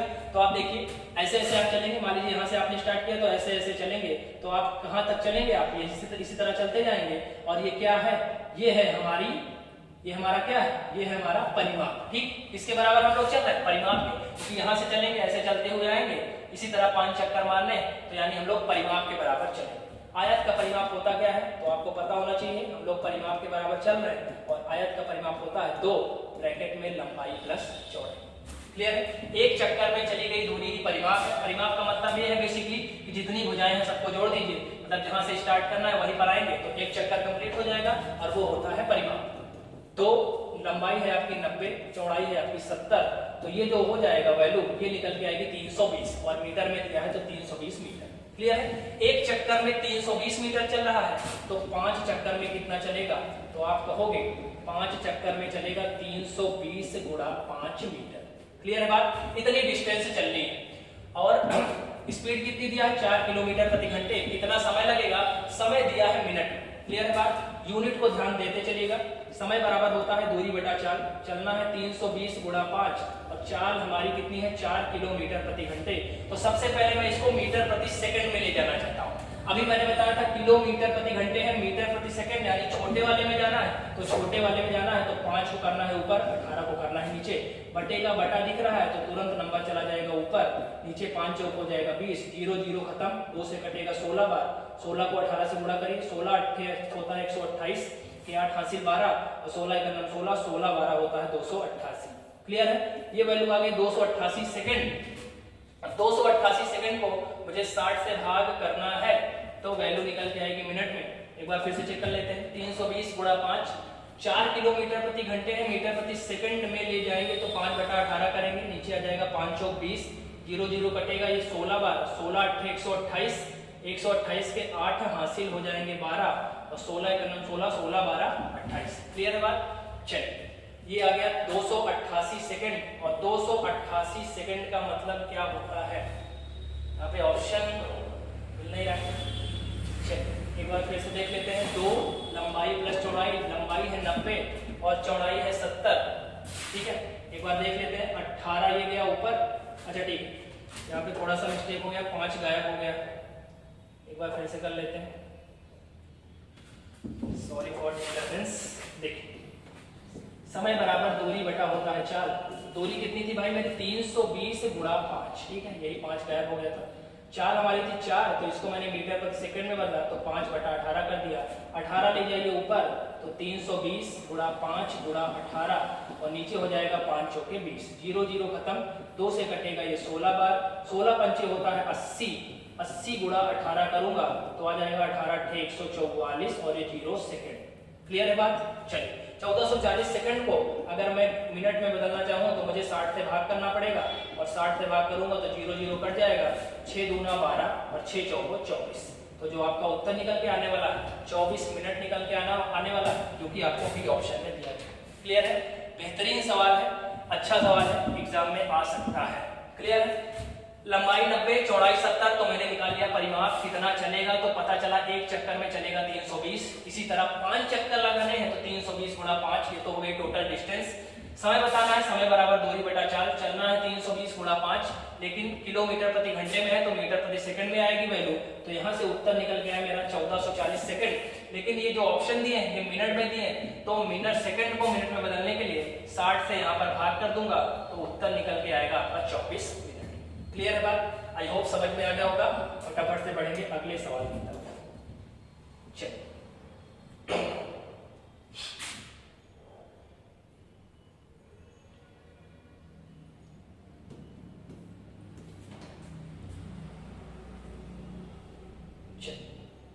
विजिबल हो पा रहा होगा। 800 मीटर की दौड़ में, मीटर है, 800 मीटर की दौड़ में ए को बी 15 सेकंड से हरा देता है। ठीक है, यदि ए की चाल 8 किलोमीटर प्रति घंटे है तो नहीं, यहाँ बी होना चाहिए। पूछ रहा बी की चाल कितनी थी। क्लियर है, फटाफट से बताएंगे। ये सवाल भी इंपॉर्टेंट सवाल है, ये सवाल भी आपको परीक्षा में देखने को मिल सकता है। चलिए 800 मीटर की दौड़, ठीक है, यानी जो डिस्टेंस टोटल तय करनी है वो कितनी तय करनी है भाई, 800 मीटर। क्लियर। ए को हराता है बी 15 सेकंड से। क्लियर है, यानी जितना समय ए को लग रहा है बी उससे 15 सेकंड पहले ही दौड़ पूरी कर देता है और जीत जाता है। ए की चाल दिया गया है 8 किलोमीटर प्रति घंटे, तो मैं निकालूंगा कि ए को समय कितना लगा। तो ए का समय निकालेंगे, टी निकाल रहे हैं किसके लिए, ए के लिए। समय होता है दूरी बटा चाल, दूरी चलनी है 800 मीटर और किस स्पीड से चल रहा है 8 किलोमीटर प्रति घंटे, तो इसको मीटर पर सेकंड में ले जाएंगे, तो मीटर मतलब छोटा, तो छोटी वाली वैल्यू ऊपर, बड़ी वाली नीचे। बटे का बटा नंबर दिख रहा है तो नंबर ले जाएंगे ऊपर, नीचे हो जाएगा 8 पंचे 40, जीरो जीरो खत्म, 4 से 20 बार, तो ये वैल्यू निकल गई 18 दूना 36, 360 सेकंड। क्लियर है, 360 सेकंड ए को लग रहा है। ठीक है, चलिए बी 15 सेकंड से हराया, अच्छा बी जीत रहा है, यानी ए को कितना समय लग रहा है 360, तो बी हारा है तो बी को 15 सेकंड और लगेगा, क्योंकि 15 सेकंड से हारा है तो बी को कितना समय लग जाएगा 360 प्लस 15, तो कितना लग जाएगा भाई 375 सेकंड लगा हो। क्लियर, अभी 15 सेकंड से हार गए। अब कह रहा है बी की चाल बतानी है, तो बी की चाल बता दीजिए, कोई दिक्कत नहीं। चाल बतानी है, स्पीड किसकी, B. Speed is equal to होता है डिस्टेंस अपॉन टाइम, दूरी बटा समय, दूरी 800 की ही है, समय बी को कितना लगा है भाई 375 सेकंड। तो इस तरह अगर हल करेंगे तो वैल्यू मीटर प्रति सेकंड में आएगी, लेकिन यहाँ पर आपको दो ऑप्शन भी देने हैं, दो ऑप्शन भी गायब है। चलिए इसको लगा ही देते हैं और देखते हैं कितना उत्तर आता है। किलोमीटर प्रति घंटे में अगर निकालना होगा तो मुझे 18/5 का गुणा भी करना होगा। क्लियर है बात। चलिए 5 से काट देता हूँ मैं इसको, 16 पंचे 80, 160 हो जाएगा। चलिए और काट देते हैं, 160 गुणा 18/375। क्लियर है, ऑप्शन लेने दीजिए, अभी आंसर निकल के आएगा तो आपको ऑप्शन खुद ही पता चल जाएगा। चलिए 25 से काट देते हैं इसको, 5 से काटिए, 5 7 35, 5 5 25, 5 से कटेगा ये 32 बार। ठीक है, यहाँ पे वैल्यू और इसको थोड़ा और बढ़ाते हैं, 32 गुणा 18/75, क्लियर बात? 5 से काट दीजिए, 3 से काटिए, 3 से 25 बार और 3 से कटेगा ये 6 बार। क्लियर है? 32 गुणा 6 करिए, 6 दूना 12 के 2 हासिल 1, 6 3 18 1 19, नीचे आ रहा है 25। 25 से भाग कर दीजिए, 25 7 175, 175 कट जाएगा तो बचेगा आपका 175। 192 में से 175 आप घटाएंगे, अगर घटा लीजिए, 12 में से 5 गया 7, 8 में 7 गया 1, 17, 7 सही 17/25, ये आपका बिल्कुल सही जवाब है। क्लियर है बात? 7 सही 17/25 चाल है, तो यहाँ आप ऑप्शन बना सकते हैं 7 सही 17/25 किलोमीटर प्रति घंटे। इसको बना लीजिए 7 सही 13/25 किलोमीटर प्रति घंटे। तो जो सही ऑप्शन है वो हो जाएगा आपका ए ऑप्शन, 7 सही 17/25 किलोमीटर प्रति घंटे। क्लियर है बात? इस सवाल का कॉन्सेप्ट आपको पता होना चाहिए। ये सवाल परीक्षा में रिपीट हो सकता है। 800 मीटर की दौड़ थी, बी 15 सेकंड से हराया है, ठीक है? तो मैंने निकाल लिया पहले ए को कितना समय लगा, तो ए को लगा समय 360 है, बी 15 सेकंड से हार रहा है, यानी बी को 15 सेकंड और लगा होगा, तो यानी कितना लगा होगा, 375 लगा होगा। स्पीड बतानी है, स्पीड इज इक्वल टू होता है डिस्टेंस अपॉन टाइम। डिस्टेंस है 800, समय है 375, मीटर प्रति सेकंड में आ रहा था, किलोमीटर प्रति घंटे में निकालने के लिए 18/5 का गुणा कर दिया, और 18/5 का गुणा करने के बाद सिर्फ बचेगा आपका कैलकुलेशन करने पर जो स्पीड निकल के आई वो निकल के आई 7 सही 17/25। क्लियर? एक बार देख लीजिए, यहाँ तक विजिबल है? क्लियर? 7 सही 17/25 आपकी स्पीड हो जाएगी। ठीक, आई होप क्लियर हो गया होगा। चलिए बढ़ेंगे अगले सवाल की तरफ और देखते हैं अगला सवाल क्या है। बेहतरीन सवाल है ये भी। आपको औसत गति आनी चाहिए। औसत चाल का सीधे एक फार्मूला होता है, वो फार्मूला आपके दिमाग में सेट होना चाहिए, जिससे 5 सेकंड के अंदर औसत चाल का आंसर निकल के आए। क्लियर है? एक व्यक्ति ए से बी तक 12 की स्पीड से जाता है, बी से ए तक 18 की स्पीड से आता है, तो व्यक्ति की औसत चाल बताइए। जो एवरेज स्पीड होती है 2s1s2 upon s1 plus s2। लेकिन ध्यान रहे, जब बराबर दूरी तय करेंगे तभी ये फार्मूला लगेगा। क्लियर? बराबर की डिस्टेंस है, क्योंकि ए से बी जा रहा है, बी से ए आ रहा है, तो जितनी डिस्टेंस ए से बी की होगी उतनी ही डिस्टेंस बी से ए की भी होगी, यानी डिस्टेंस बराबर है। तुरंत फार्मूला लगा देंगे 2s1s2 upon s1 plus s2। 2 गुणा s1 है पहली स्पीड दिया है 12, दूसरी स्पीड दिया है 18, नीचे जोड़ देंगे हो जाएगा 30। केवल हल करना है, 6 दूना 12, 6 पंचे 30, बाकी कटेगा नहीं, 2 दूना 4, 8 चौक 72, और 72 को 5 से भाग करूंगा तो 14 बचे होता है 70, 2 बचेगा, दशमलव लगाऊंगा हो जाएगा 20, और 5 चौके 20, 14.4 किलोमीटर प्रति घंटे, जो कि सीधे ए ऑप्शन में आपको दिख रहा है। क्लियर बात? फार्मूला याद है, कॉन्सेप्ट पता है, 10 सेकंड के अंदर जवाब आपके सामने है। ठीक है? अगर डिस्टेंस इक्वल है, डिस्टेंस सर्टेन डिस्टेंस की बात करेगा, बराबर दूरियों की, तो 2s1s2 upon s1 plus s2 को आप लगा सकते हैं। क्लियर? आई होप समझ में आ गया होगा। आसान सा सवाल है, आ सकता है परीक्षा में, ध्यान रखिएगा। चलिए मेंसुरेशन के सवाल अब यहाँ से स्टार्ट होंगे। ठीक है? Mensuration, speed, time, distance, profit loss, ये सब इंपॉर्टेंट चैप्टर है। यहाँ से सवाल जरूर 2-2, 3-3 सवाल हर चैप्टर से आपको देखने को मिलेंगे। क्लियर है? तो इन सारे चैप्टर्स को बेहतर ढंग से आप तैयार करके जाइएगा। एक गोले के व्यास को 40% कम कर दिया जाता है, तो उसका आयतन कितने प्रतिशत कम हो जाएगा? क्लियर है बात? चलिए, गोले का आयतन कितना होता है ये आपको पता होना चाहिए। नहीं पता है तो मैं यहाँ लिख रहा हूँ। गोले का जो आयतन होता है, वॉल्यूम ऑफ स्फीयर, वो क्या होता है भाई? तो वो होता है 4/3 पाई r3। क्लियर है बात? 4/3 और पाई, ये तो फिक्स वैल्यू है, ये तो बदलेंगे नहीं। r है रेडियस, उसी में चेंज आएगा, और वही आपके लिए परसेंटेज चेंज का काम करेगा। क्लियर है? जो चीजें फिक्स होती हैं उन पर प्रतिशत परिवर्तन का कोई प्रभाव नहीं पड़ता है। क्लियर है बात? जो बदलता है उसी में प्रभाव पड़ेगा, यानी रेडियस पर पड़ेगा, और रेडियस कितनी बार आएगी? तो रेडियस आप बोलोगे 3 बार आएगी। क्लियर है? इसका बेस्ट मेथड है फ्रैक्शन मेथड, जो कि फ्रैक्शन मेथड हम लोग यहाँ पे करने वाले हैं। ध्यान रखिएगा, चाहे व्यास कम करिए चाहे त्रिज्या कम करिए, दोनों बात एक ही है। ठीक है? क्योंकि व्यास होता है 2r, और मैंने आपको बताया कि नंबर पर प्रतिशत का कोई प्रभाव नहीं पड़ता, तो जो 2r में प्रभाव पड़ेगा वही r में भी पड़ेगा, तो दोनों वैल्यू एक ही है। 40% की फ्रैक्शन वैल्यू चाहिए हमें। 40% होता है 40/100, और 40/100 होता है 2/5। 20 दूना 40, 20 पंचे 100। 2/5 का मतलब ये कि अगर पहले रेडियस 5 रही होगी तो 2 कम हो जाएगी, तो कितनी बचेगी? 3 बचेगी। क्लियर है बात? क्योंकि कम कर रहा है तो कम होगी। 5 से 3 और 3 बार चेंज होगा, तो 5 से 3, 5 से 3 और 5 से 3 बार चेंज कर देंगे। ठीक है? जितनी बार फार्मूले में चेंज होता है परसेंटेज का, उतनी बार यहाँ पर आपको चेंज देखने को मिलेगा। क्लियर है? यहाँ 3 बार गुणा करेंगे तो 5 को 3 बार गुणा करेंगे तो 125, और यहाँ 3 को 3 बार गुणा करेंगे तो 27 आ जाएगा। क्लियर है? पूछ रहा है कितने परसेंट कम हो जाएगा। 125 से 27 हो गया तो नंबर में कितना कम हुआ भाई 98। परसेंटेज चेंज बताना है तो नंबर में जो इतना परिवर्तन हुआ वो ऊपर, नीचे पुराना रखेंगे, पुराना है 125 और परसेंट में बदलने के लिए 100 का गुणा। 25 पंचे 125, 25 चौका होता है 100। इसको गुणा कर देंगे फटाफट, 4 8 32, 32 के 2 हासिल 3, 4 9 36, 36 3 39, 5 से भाग करेंगे तुरंत उत्तर मिलेगा, 5 7 35 होता है, 4 बचा 42, 5 8 40, 2 बचेगा दशमलव लगाएंगे, 5 चौक 20, 78.4%, जो कि आपको डी ऑप्शन में दिख रहा है। क्लियर? ज्यादा से ज्यादा 15 सेकंड में जवाब आपके सामने होगा। इसको सही करिए।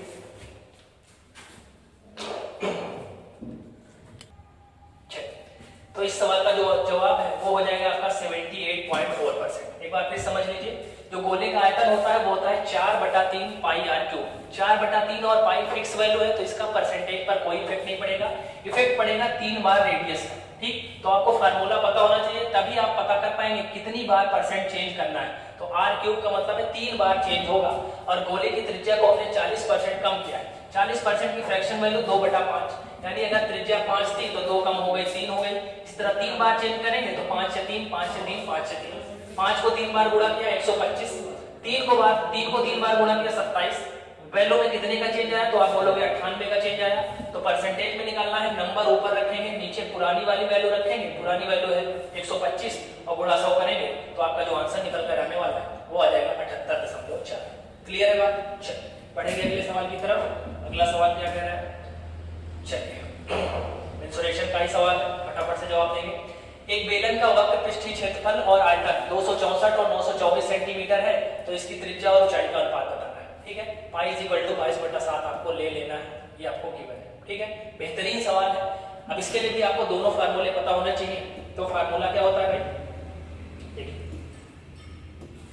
बेलन का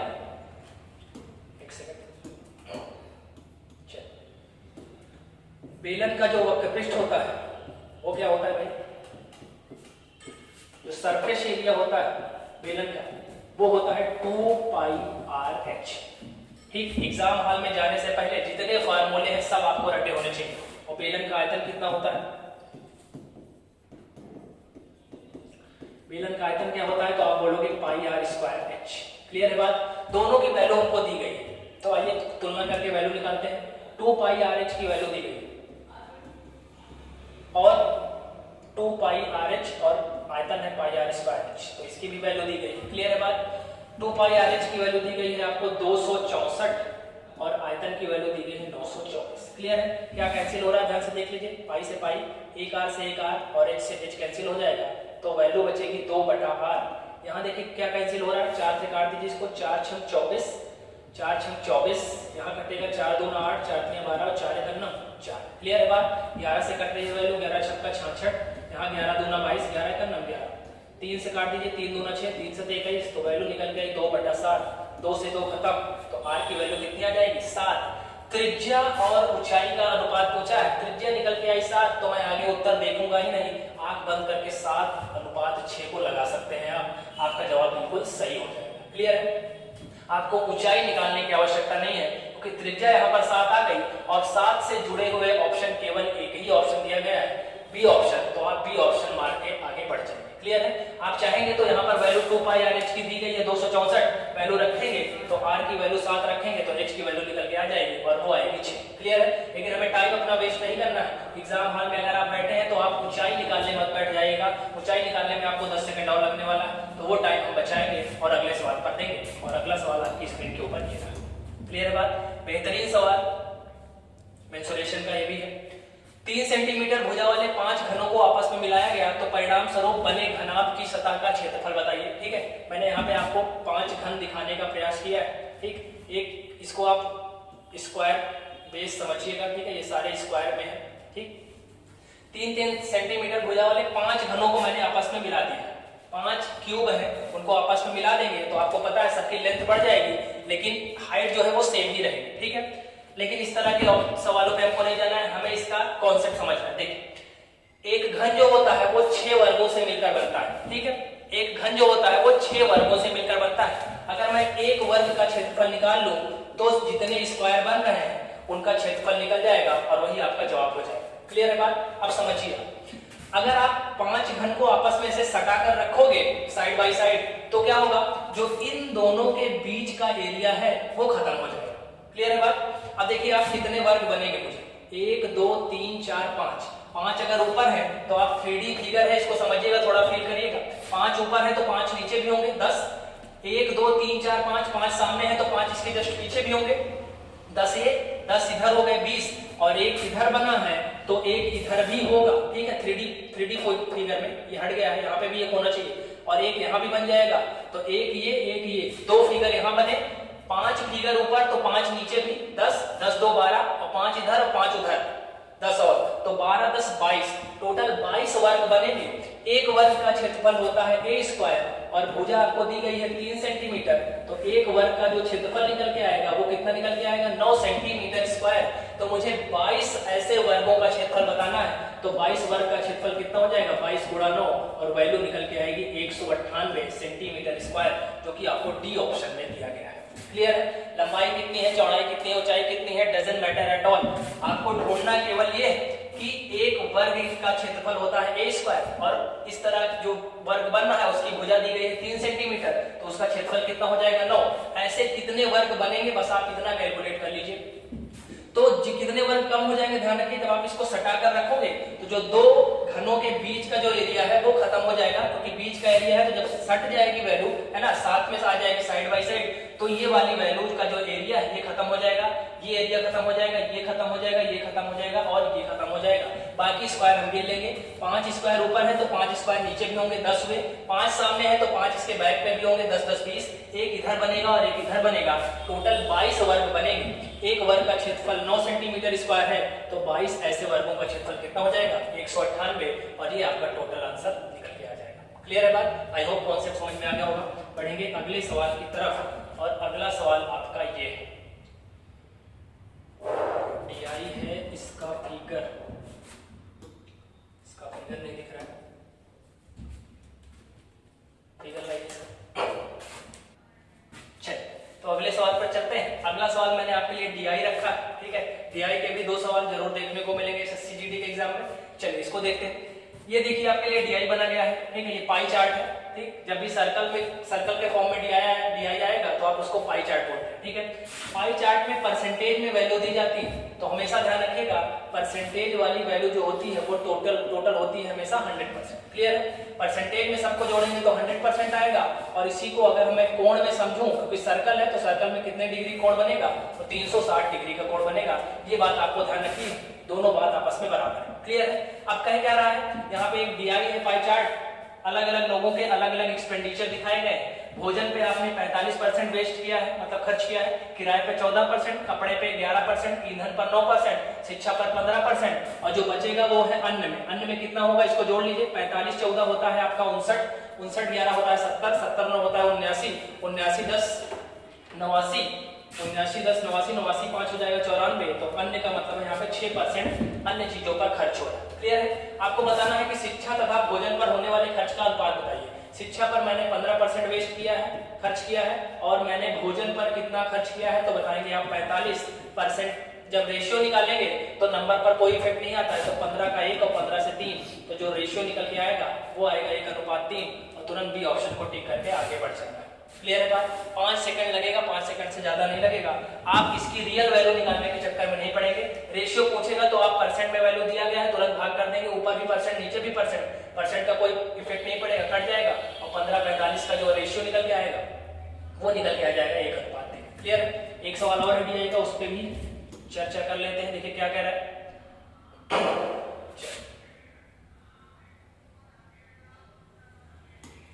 ये DI भी बनाना पड़ेगा। आइए मैं एक बार फिर से DI आपके सामने कर देता हूं। ये एक सर्कल था, डिफरेंट टाइप के एक्सपेंडिचर आपको शो हो रहे हैं। यहां पर था भोजन पर 45% खर्च किया है, किराए पर 14% खर्च किया है। पिछला वाला जो DI था वही सेम DI है, बस यहाँ भी बनाना पड़ेगा। कपड़े पर आपने 11% खर्च किया है, ईंधन पर आपने 9% खर्च किया है, शिक्षा पर हमने 15% खर्च किया है, और अन्य की वैल्यू जो निकाली थी वो आई थी 6% हमने खर्च किया है। क्लियर है बात? क्या पूछा है, ईंधन के सापेक्ष किराए पर किया गया खर्च कितने प्रतिशत अधिक है। अब देखिए आप, ईंधन में हमने कितना खर्च किया है, तो ईंधन में हमने खर्च किया है 9%, क्लियर है बात। और किराए पर कितना खर्च किया है, तो किराए पर हमने खर्च किया है 14, क्लियर है बात। इन्हीं दोनों के वैल्यू पूछा है, बाकी सारी वैल्यू आपसे आपका कोई लेना देना नहीं। ईंधन पर किया गया खर्च, ईंधन के सापेक्ष किराए पर किया गया खर्च कितना प्रतिशत है, किराए पर किया गया खर्च कितना परसेंट है। तो किराए पर हमने कितना खर्च किया है 14, तो किराए से तुलना कर देनी है और गुणा कर देना है केवल 100, आपका उत्तर निकल कर आ जाएगा, क्लियर है बात। 100 को 9 से सीधे गुणा कर दीजिए, 900 और बटा 14, और 14 से इसको काट दीजिए, 14 सतह होता है 98।